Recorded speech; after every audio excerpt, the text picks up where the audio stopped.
뭐 여자 트레이너와 남자 트레이너 두 개를 나눠서 봤을 때 남자 트레이너 같은 경우는 확실히 그 입상 경력이라든지 어떤 과를 나오고 언제부터 공부를 시작했고 이런 것들이 아직도 좀 중요한 반면 여자 트레이너는 몸매가 예쁘면? 예쁘면 아, 1차 조건이 통과이고요. 그러면 남자 회원들이 일단 붙습니다. 네. 거기에 실력까지 좋으면 그리고 이렇게 말을 되게 예쁘게 상냥하게 잘하는 사람이라면 여자 회원들도 붙습니다. 그러니까 그렇게 만들어진 경우가 많아요. 대부분 이 운동 자세는 그 먼저 있던 트레이너 오빠들이 네. 알려주는 대로만 얘기하면 먹히거든요. 뭐 크게 달라지거나 하는 것들이 없으니까. 근데 그렇게 해서 과연 그 사람들한테 배우는 사람들이 제대로 몸을 만들 수 있을까? 네. 이 문제로 봤을 때는 또 그렇지 않다에 가까운 경우가 많죠. 왜냐하면 이 사람마다 운동의 방식들이 다르고 이미 몸을 어느 정도 만들어 놓은 단계들이 다른데 그냥 그 다른 트레이너들이 알려준 대로 외워서 가르치는 사람한테 야. 배운다면 그게 과연 몸이 만들어질까? 그렇게 만든 사람 본 적이 없거든요, 아직까지. 네. 어느 나라에 있는지 모르겠습니다. 우리나라에는 없는 것 같아요. 이게 몸이 좋아지는 거에 대해서 약물에 대한 질문이 또 궁금한 게 생겼어요. 지난 겨울에 헬스 유튜버들 사이에서 약물 사용으로 서로 디스가 오가고 누구는 문을 닫고 이런 이슈가 많았었는데 헬스 트레이너들이 지금 얘기한 걸 들어보면 당연히 몸이 좋으면 얘는 더 열심히 한다, 잘한다라는 생각이 들 테고 회원이 늘어나고 수익이 늘 거라는 흐름이 예상이 되거든요. 그러다 보니까 더 좋은 몸을 만들면 돈이 더 벌리니 약을 할 것 같은데 요새 실제로 약을 하는지 어떤가요? 실제로 아직도 뭐 큰 강남권에 있는 헬스장들은 전 안 그런다고 생각을 하는데 굉장히 많은 헬스장들에서 되게 당연하게 어떤 시점이 오면 약을 권하는 것들이 여전히 많고요.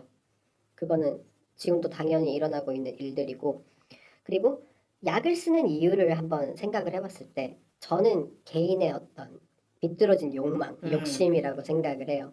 뭔가 여기를 다 도달을 하고 싶은데 내가 어떻게 노력해도 내가 타고난 걸로는 그 이상이 만들어지지 않으니까 네.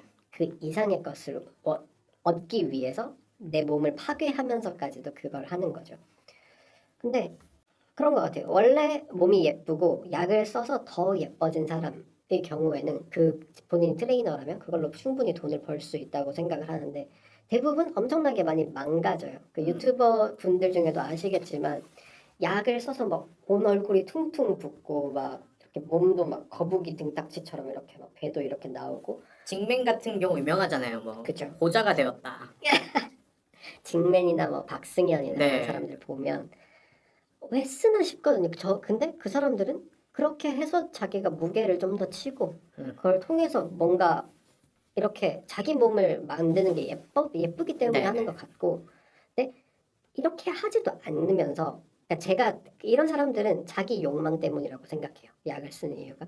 근데 다른 사람들은 자신은 안 쓰고 자기는 쓰지 미친 듯이 하고 열심히 하면서 회원들한테만 약을 권하는 어, 진짜 개쓰레기 같은 트레이너들도 분명히 있단 말이야 이 시장에는. 네. 그리고 되게 유명한 여러분이 알만한 그 인플루언서 네. 트레이너들 중에서도 그런 사람들이 있거든요. 어, 그러니까 인플루언서 트레이너라는 게 뭐 TV에 나온 그런 사람을 말하나요? 아니면 인스타그램 같은 데서 유명한 사람을 말하나요? 인스타나 유튜브에서 유명한 사람들이죠. 아, 네. 그런 거 가지고도 요새 지들끼리 열심히 지지고 볶고 싸우고 있는 모습을 많이 네. 볼 수 있습니다. 엄청 재밌네요. 왜 이런 것들이 다른 스포츠 쪽은 아니고 이런 트레이너 쪽에 많이 생기는 걸까요? 다른 스포츠들은 결과가 되게 빠르게 눈앞에 보여요. 야구 같은 경우 공을 치면 1루, 2루, 3루 아니면 홈런 뭐 이런 식으로 뭔가 바로 결과들이 보이잖아요. 네. 연습의 어떤 질과 양은 당연히 중요하겠지만 축구 같은 경우도 골 넣고 어시스트하고 이런 식으로 바로 눈앞에서 사람들이 환호를 할 수 있는데 헬스는 그 지점에 도달하기까지 시간이 가장 오래 걸리고 가장 외로운 운동이기 때문인 것 네, 같아요. 네. 그러니까 내가 막 혼자서 열심히 진짜 돌을 닦듯이 내가 하고 싶은 것들 다 포기하고 먹고 싶은 걸 다 포기하고 만들어야 사람들 앞에서 이제 한번 보여줄 수 있는 네. 건데 거기까지 걸리는 시간이 너무 긴 운동이죠. 예를 들어서 우리 그럴 수 있잖아요. 골프는 골프채를 사고 골프 연습장에 가서 인스타에 올릴 사진을 찍으면 아, 쟤 골프를 치는구나. 요새 좀 경제적으로 이게 풀렸나 보다라는 네, 네. 느낌을 받을 수 있어요. 근데 헬스는 내가 벗고 사람들 앞에서 나 운동하고 있었어라고 말하기까지 한 5개월, 6개월, 많게는 3년이 걸리기 때문에 네. 이 시간을 단축시키기 위해서 그리고 이걸 이미 만들어 놓은 사람들을 더 이렇게 하기 위해 이 시장들이 형성이 돼 있는 것 같아요. 코로나가 터지면서 그런 아까 말한 것처럼 이런 바디 트레이닝을 하고 싶은 사람은 늘어났지만 동시에 코로나 터지면서 헬스장 같은 데 영업 제한이 되다 보니까 이런 데서 일하시는 트레이너분들이 돈을 벌 수 있는 기회가 또 어떻게 보면 지난 1년 동안 줄어들어서 그런 좁은 판에서 돈을 벌어야 되니 더 적극적으로 SNS로 본인을 광고한 게 아닐까라는 생각도 사실 들거든요. 사실 맞는 말씀이고 많은 트레이너들이 그리고 많은 정상적인 트레이너들이 SNS를 영업과 홍보의 발판으로 사용을 하고 있고 하는 게 맞아요. 네. 세상은 그렇게 변하고 있으니까. 근데 거기에 우리가 지금 얘기하고 우리가 지금 이렇게 전문가라고 말하는 그 사람들은 네네. 이거를 조금 더 선을 조금 더 넘어버린 형태인 거죠. 말이 안 돼. 트레이너가 외제차를 막 이렇게 막 몇십 대 막 이렇게 막 하면서 나는 얘를 타면 뭐 어떤 느낌이고 이상한 듣기만 해도 되게 이상하지 않아요? 전 되게 이상하다고 생각하거든요. 네. 그러니까 코로나 때문에 그렇게라도 영업을 해야지 자기 몸값이 올라가고 돈을 벌 수 있는 환경인 건 맞는데 네. 그게 막 크루즈까지 하고 누구한테 막 이걸 몰아주면서까지 음. 만들어야 되는 시장인가? 그거는 전 아니라고 생각하죠. 해당 66,000원이 국룰이라는 거 이것도 되게 우리한테는 생소한 거거든요. 그래서 PT 가격이 기준을 모르다 보니까 누구는 3만 원인데 할인가로 50% 해주고 어디는 시간에 10,000원 단위고 10만 원이고 이런데 맞아요. 이런 게 또 있을까요? 헬스 트레이너들이 한테 이렇게 배워서 진짜 좋은 몸을 가진 사람들이 생각보다 많지 않거든요. 그러면 과연 진정으로 그들은 회원님의 몸이 좋아지길 원하는가? 아, 진정으로 네. 진정으로 짧은 시간 내에 회원님의 몸이 너무너무 예뻐져서 회원님이 바디 프로필을 빠르게 찍는 것을 원하는가? 음, 아니면 본인에게 연장과 연장과 연장을 거듭하면서 네. 꾸준한 지속 가능한 고객으로 남기를 바라는가? 아, 이거는 저는 답을 드릴 수는 없겠지만 여러분들이 되게 생각해 보셔야 하는 문제고 이미 PT를 받고 계신 분들이라면 본인의 PT 선생님은 어떤가 되게 고민해 보셔야 되는 그러니까 체크를 해 보셔야 되는 문제예요. 여러분이 들 수 있는 중량을 꾸준히 계속 고반복으로 많이 들게 하면 여러분은 졸라 힘듭니다. 진짜 땀이 막 폭풍처럼 쏟아져요. 근데 근육이 크진 않아요. 네. 근데 그렇다고 해서 여러분이 들지 못하는 무게를 미친 듯이 억지로 시키면 여러분 근육이 다 망가집니다. 그것도 여러분의 근육을 실제로 키우진 않아요. 근육이라든지 관절이 다 망가뜨리기 때문에 운동을 오래 할 수가 없게 만들어요.